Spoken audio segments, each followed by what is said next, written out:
Chassé par mon père pour avoir refusé d'appeler sa jeune épouse maman, j'ai dû me reconstruire seul. Des années après, il ose réapparaître pour me demander d'aider ma demi-sœur. Ma réponse, un refus catégorique, justifié par son choix. Mon père a commencé à fréquenter ma belle-mère, Juliette, quand j'avais environ 16 ans, et ils se sont mariés 2 ans plus tard. Juste pour information, cette femme ne m'a jamais aimé, et c'est la raison pour laquelle j'ai été expulsé de chez moi à 19 ans.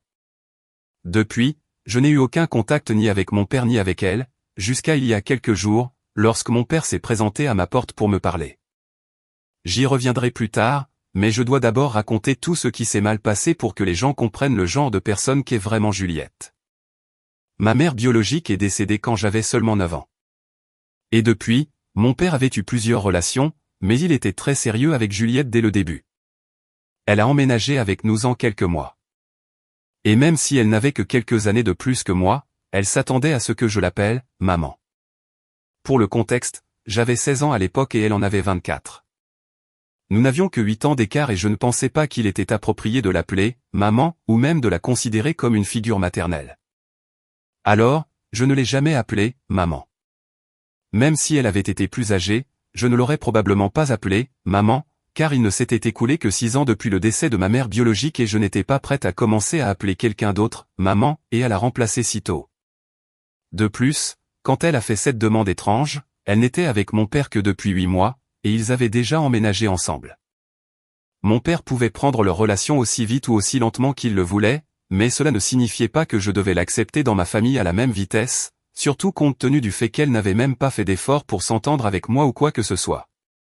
Je ne pensais pas qu'il était approprié pour elle de demander une telle chose. Et je lui ai dit aussi poliment que possible que je ne me sentirais pas à l'aise de l'appeler « maman », parce que je ne me sentais pas particulièrement attaché à elle, et que je ne la considérais pas non plus comme une figure maternelle dans ma vie. Je ne pense pas avoir été irrespectueuse envers elle.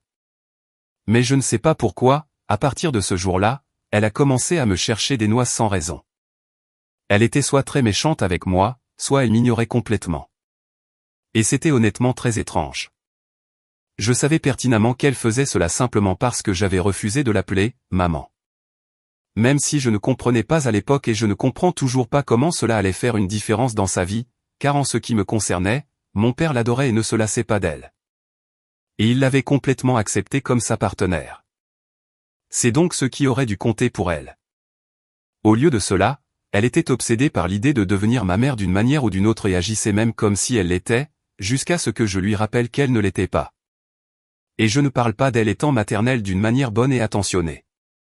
Elle me donnait des ordres tout le temps et essayait d'agir comme si elle avait une quelconque autorité sur moi pour se prouver être une figure maternelle compétente ou quelque chose comme ça. Alors je m'énervais et je devais lui rappeler qu'elle n'était pas ma mère et qu'elle n'avait pas besoin de s'immiscer autant dans ma vie parce que je n'étais pas prête à lui donner cette position. Ensuite, elle se plaignait inévitablement à mon père et nous nous disputions. Mais finalement, mon père et moi nous aimions, alors nous nous réconcilions malgré Juliette. C'est ainsi que nous avons passé presque 4 ans. Et après leur mariage, j'avais en fait espéré que Juliette commencerait peut-être à se comporter normalement, car elle n'avait plus de raison d'être en insécurité. Mais leur mariage la rendit encore plus déterminée à devenir ma mère. Et quelques mois après leur mariage, elle me fit asseoir une fois de plus et nous avons eu la même discussion. Cette fois, elle m'a dit qu'elle apprécierait vraiment que je l'appelle « maman », parce que maintenant qu'elle et mon père étaient mariés, ce serait mieux pour compléter notre famille et que je devais l'accepter comme ma mère pour cela. Mais à ce moment-là, j'avais déjà vu ses vraies couleurs, et je ne comprenais même pas comment elle avait l'audace d'exiger que je l'appelle « maman » après m'avoir maltraité pendant les 4 dernières années. Ce n'était même pas comme si j'étais particulièrement heureuse de leur mariage, car je savais qu'elle ne m'aimait pas du tout. Et je n'étais pas non plus particulièrement fan d'elle, et je ne suis pas du genre à mâcher mes mots, surtout quand j'avais 18 ans. Alors je lui ai fait comprendre très clairement qu'après la façon dont elle m'avait traité pendant les 4 dernières années, je n'avais aucun intérêt à l'accepter comme ma mère ou à compléter la famille ou quel que soit son objectif. Je lui ai dit que maintenant qu'elle était mariée à mon père, c'était tout ce sur quoi elle devait se concentrer et arrêter d'être obsédée par l'idée de devenir ma mère parce que c'était pathétique. J'avais déjà une mère et malheureusement je l'avais perdue dans un accident. Mais cela ne signifiait pas que la position était à prendre comme elle le pensait. En des mots très clairs et civils, je lui ai dit que j'aimais ma mère et que je n'allais pas la remplacer, alors elle devait arrêter d'essayer. et je lui ai aussi dit que son obsession à essayer d'être ma mère était bizarre, effrayante, et que je n'appréciais pas du tout, surtout compte tenu du fait qu'elle s'était démenée pour me traiter mal simplement parce que je ne l'appelais pas « maman ». Je n'en suis pas fier parce que ce n'est pas très politiquement correct. Mais j'ai insinué qu'il y avait quelque chose de mentalement dérangé chez elle à cause de cette obsession qu'elle avait, et je suppose que cela l'a vraiment irritée parce qu'après cette discussion et cette remarque sur son état mental, elle a complètement cessé de me parler. C'était comme si je n'existais pas pour elle et à mon avis, je ne pensais pas que c'était un problème à l'époque. J'étais en fait assez soulagé qu'elle ait finalement décidé de me laisser tranquille.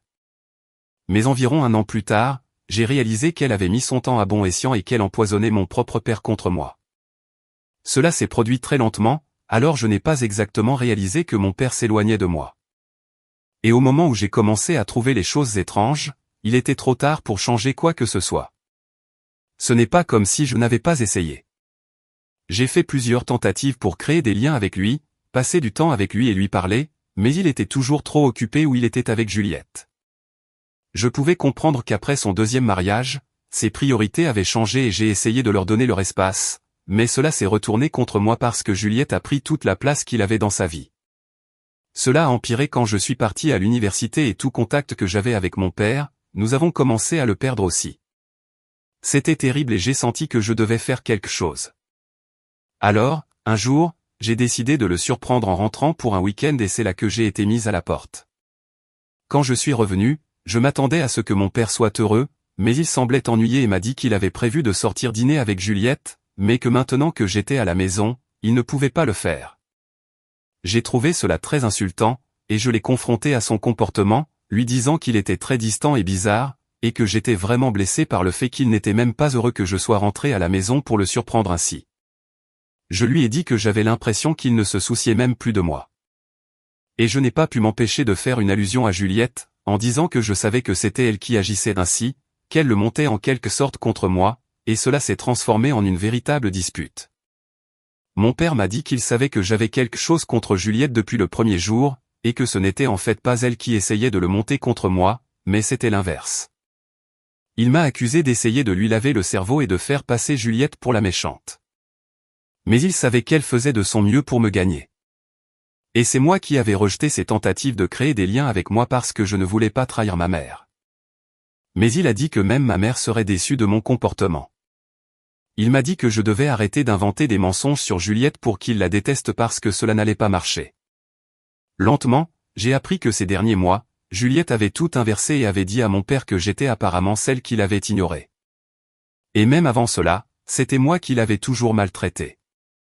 Cela a aidé son cas que, chaque fois que mon père était là, elle n'était jamais impolie avec moi. Elle était agréable.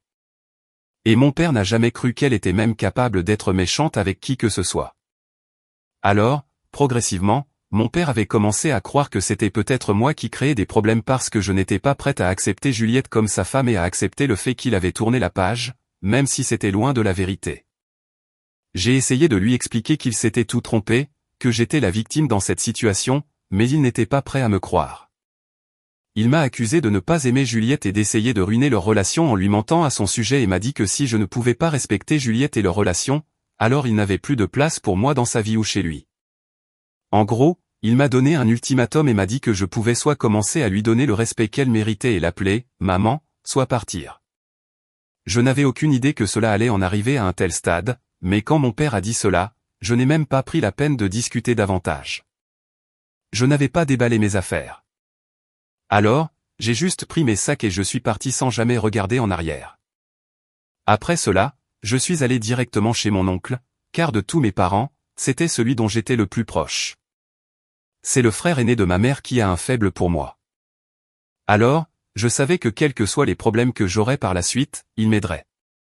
Je ne lui avais pas beaucoup parlé de la situation avec Juliette parce que je savais déjà qu'il ne l'aimait pas et qu'il n'approuvait pas la relation de mon père avec elle. En partie parce qu'il était loyal envers ma mère comme moi et aussi parce qu'il trouvait cela un peu bizarre que mon père et Juliette aient un si grand écart d'âge. Quoi qu'il en soit, je ne voulais pas qu'il déteste mon père encore plus qu'il ne le faisait déjà à ce moment-là. Alors, je ne lui avais pas beaucoup parlé de Juliette, mais après avoir été expulsé et être allé le voir, je lui ai expliqué toute la situation et il était furieux. Il m'a dit que j'avais fait la bonne chose en refusant de l'appeler « maman » et à traiter Juliette de folle et mon père d'idiot de la plus haute qualité pour avoir cru tous ces mensonges. Une fois qu'il a su la vérité, il m'a dit qu'il allait s'occuper de tout et a dit qu'il couvrirait toutes mes dépenses, y compris mes frais de scolarité à l'université à partir de maintenant, ce qui était la responsabilité de mon père auparavant. Il m'a aussi dit que chaque fois que j'aurais besoin de rentrer à la maison, je pourrais rester avec lui et même après avoir obtenu mon diplôme, il m'aiderait. Et il a tenu parole, il m'a aidé à chaque étape du chemin et a été plus un père pour moi au cours des 6 dernières années que mon père biologique. Comme je l'ai dit au début, je n'ai eu aucun contact avec mon père ou Juliette, et le reste de la famille non plus, car après avoir tout raconté à mon oncle, il a tout dit aux autres. Je ne lui avais pas exactement demandé de faire cela, mais il était tellement furieux qu'il ne se souciait pas des conséquences. Il a juste tout dit à tout le monde. Évidemment, la famille de ma mère est au courant de ce que mon père a fait, mais mon oncle a pris soin de contacter même la famille de mon père pour que tout le monde sache. Et d'après ce que j'ai entendu, personne n'a été en contact avec eux après que j'ai été expulsé parce qu'ils étaient tous contre ce qui s'était passé.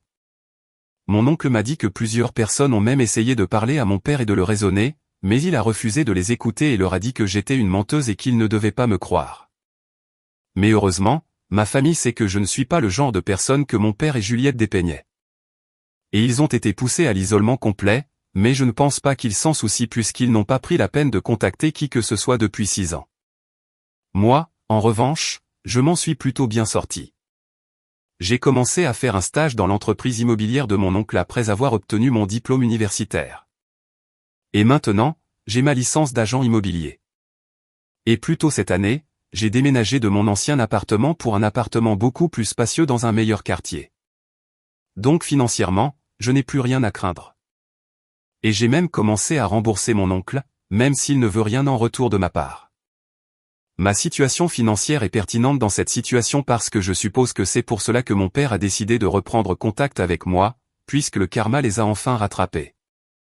Et récemment, quelques mois après que Juliette ait accouché, elle a eu un terrible accident et maintenant elle est alitée et incapable de bouger un muscle. Comme je l'ai mentionné au début, mon père m'a rendu visite il y a quelques jours. Et après lui avoir parlé, j'ai appris qu'il avait quitté son emploi il y a quelques années et avait créé sa propre entreprise, mais cela ne s'est pas bien passé parce que la pandémie a frappé juste après qu'il ait commencé. Donc financièrement, cela a été difficile pour lui. Et en plus de cela, Juliette a également refusé de prendre des emplois et tout le fardeau de la gestion des finances repose sur ses épaules. Ce n'est pas surprenant car juste après leur mariage, Juliette a quitté son emploi et cela aurait dû être un drapeau rouge pour lui. Mais je suppose que mon père n'a jamais pensé à enlever ses lunettes roses quand il s'agissait d'elle. Quoi qu'il en soit, les choses sont devenues encore plus tendues financièrement quand elle a découvert qu'elle était enceinte et a décidé qu'elle allait garder le bébé. Elle a accouché il y a environ 6 mois et le mois dernier, alors qu'elle rentrait chez elle après un déjeuner avec ses amis, elle a fini par détruire la voiture à cause d'une combinaison de route glissante et d'un peu trop de champagne. Heureusement, elle n'a pas eu de charge. Mais cela n'a même pas d'importance car elle s'est gravement blessée et maintenant elle ne peut rien faire d'autre qu'attendre de guérir. Mon père est dans une situation très difficile en ce moment parce que leur assurance médicale ne couvre pas l'embauche d'une infirmière. Il doit donc payer cela de sa propre poche. Comme il ne peut pas rester avec Juliette et s'occuper d'elle, il doit aller travailler, sinon il finira fauché. Et jusqu'à présent, ils ont laissé le bébé avec les parents de Juliette, mais ils n'ont pas été satisfaits de cet arrangement.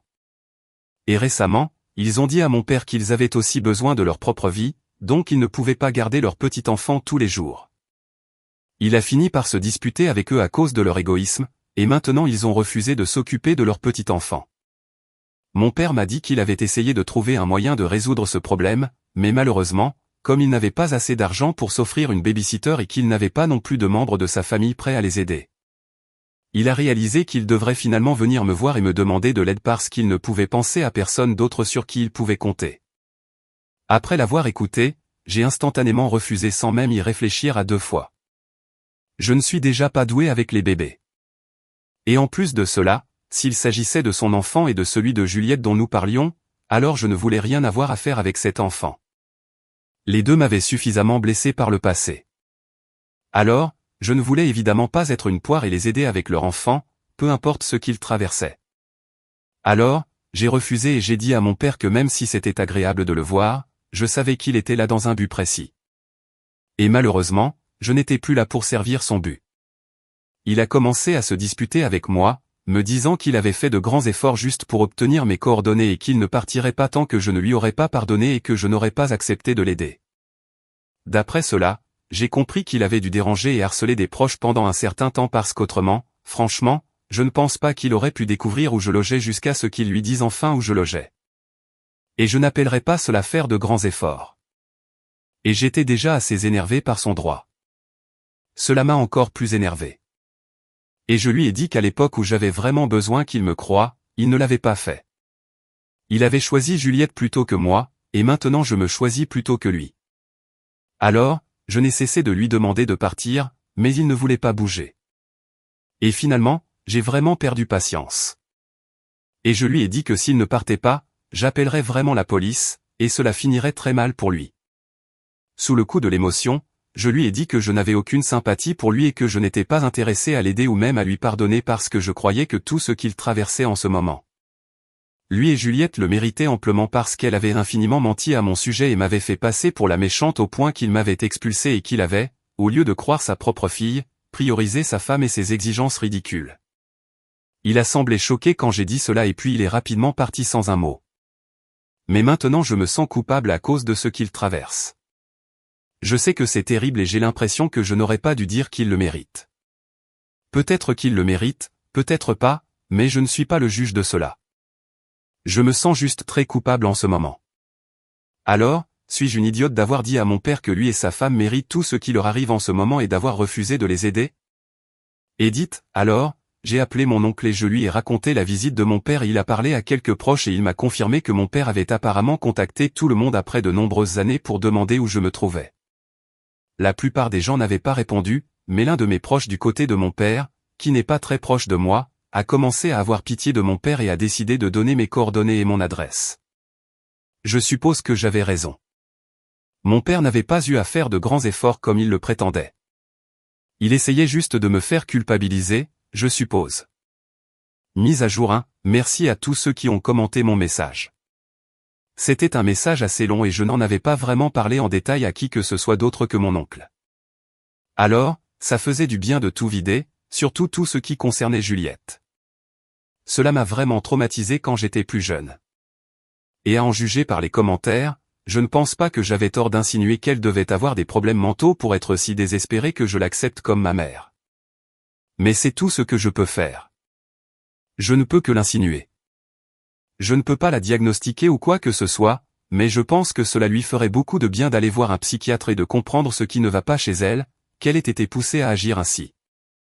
Tout cela parce que je ne l'appelais pas ou ne l'acceptais pas comme ma mère. Quant à mon père, tout au long de sa relation avec Juliette, j'ai continué à trouver des excuses pour son comportement parce que je savais qu'il l'aimait. Et pour son bien, j'ai essayé de ne pas être trop un problème. Mais je ne pense pas qu'il s'en soit soucié le moins du monde parce que, quand il s'est agi de prendre une décision, il a choisi Juliette plutôt que moi, sa fille biologique.